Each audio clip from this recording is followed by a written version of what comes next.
Let's begin the show. నీకు విషయం తెలుసా, ఎప్పుడు రాని డైలాగ్ ఒకటి నా దగ్గర ఉంది. సార్ సార్ ఏంటి సార్ అది? Wait wait. ఇప్పుడు మన పవన్ కళ్యాణ్ గారు కదా ఆయన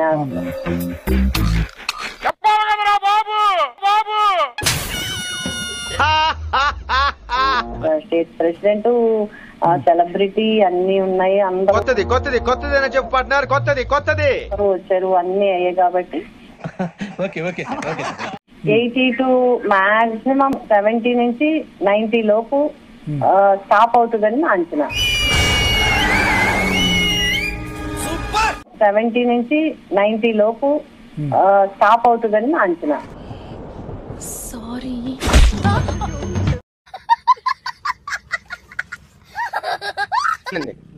మీకు అర్థమైందా?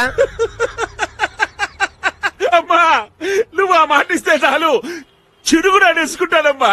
సీరియస్నెస్ ఉండాలి, ఎలక్షన్ అంటే సీరియస్ గా ఉండాలి, ప్రజలంటే గౌరవంగా ఉండాలి. అంతా బాగానే ఉంది, ముఖ్యంగా 3 ముక్కలు.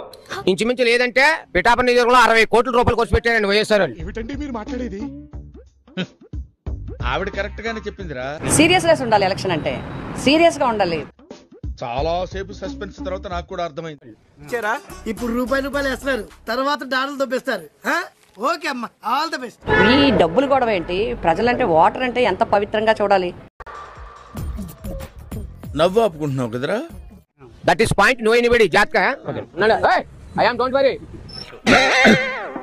ఇంగ్లీష్ తగలయ్యా. కేవలం ఓటర్ని ఓట్ల కింద డబ్బుల కింద చూడటం అనేది ఎప్పుడు కరెక్ట్ కాదు. ఆ మాట నువ్వు చెప్పకూడదు.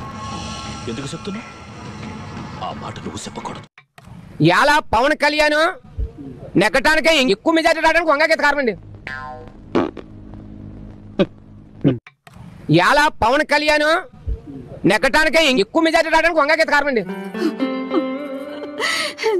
నా బాధ ఎవరితో? ఆ గీత గారు ఏంటండి బాబు, అదే కామెడీ అండి, నాకు నవ్వు వచ్చేస్తుందండి. నేను మరీ అంత ఎదవలా కనపడుతున్నారా? ఓ మాదిరిగా కూడా కనపడలేదా?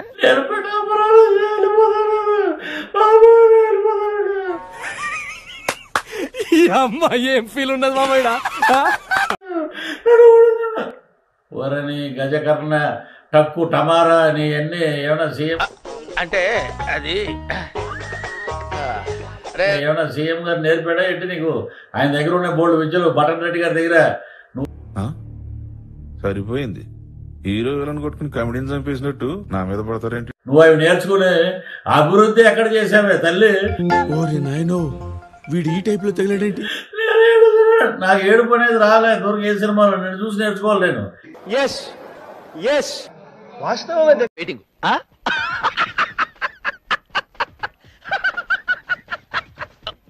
ఆస్కార్ అవార్డు దగ్గరగా ఉన్నారా మహాతల్లి, నీ ఓటమి ఖాయం. ఎందుకురా నా జీవితంతో అట్లా ఆడుకుంటావా? సుఖం లేదు, సంతోషం లేదు, కనీసం నిద్ర కూడా పోనివ్వా. ఓడిపోవటం ఖాయం, నువ్వు షెడ్డుకి వెళ్ళిపోవటం ఖాయం. ఇంట్లో కూర్చుని జూన్ 4వ తారీఖున నన్ను ఓడగొట్టారండి పిండాన్ని పిల్లలకు పెట్ట ఈ రేంజ్ లో తింటున్నావే అని ఏడు. అప్పుడు ఈ బటన్ రెడ్, ఇప్పుడు నువ్వేమన్నా? ఈ బటన్ రెడ్, ఈ బటన్ రెడ్ వాస్తవానికి ఇంత దారుణంగా పల్నాడు ప్రాంతంలో ఇంత దారుణంగా ఫెయిల్ కావడానికి దీని మీద అధ్యయనం చేయవలసిన ఏది నోటుకొస్తే అది మాట్లాడక. ప్రజలు నిజాన్ని తెలుసుకోవాలి. అది చూడండి. గాంధీరయ్యా యాన్ చేస్తున్నా.